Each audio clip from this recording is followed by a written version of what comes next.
নামাজ হয় না। নামাজ যত পড়া হয় অধিকাংশ নামাজ হয় না। নামাজের ভিতরে তাদিল আর কাম, তাদিল করা ওয়াজিব। যতক্ষণ দাঁড়িয়ে থাকবেন, রুকুতে থাকবেন, যতক্ষণ দাঁড়ায় থাকবেন ততক্ষণ অন্তত এক তাসবিহ পরিমাণ তো বটেই। যদি তা না হয়, রুকুত থেকে দাঁড়ালেন, সেজদায় চলে গেলেন, ওয়াজিব তরক হলো। সো সেজদা দিলেন না, নামাজ ফাসিদ হয়ে গেল, নষ্ট হয়ে গেল। এটা পাগলামি না।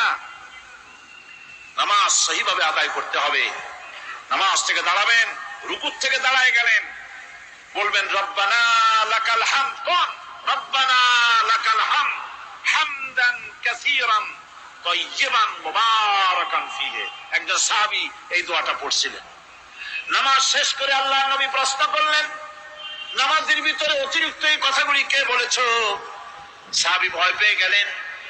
ভয় ভয় তিনি বললেন, হুজুর আমি বলেছি। হুজুর বললেন, তুমি জানো না আমি নবী, তুমি নবী না। আমি যা দেখি তুমি দেখতে পাও না। তুমি যখন এই দোয়াটা পড়তেছিলে আমি লক্ষ্য করেছিলাম আল্লাহর রহমতে ফেরেশতারা প্রতিযোগিতা করতেছিল তোমার আমল নামায় কে কত বেশি নেকি লিখবে।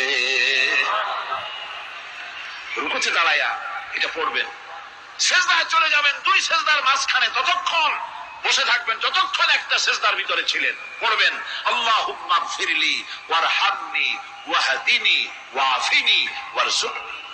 নামাজের মধ্যে দোয়া করতেছেন, আল্লাহ আমারে ক্ষমা করে দাও। এসব দোয়া সব হুজুরের।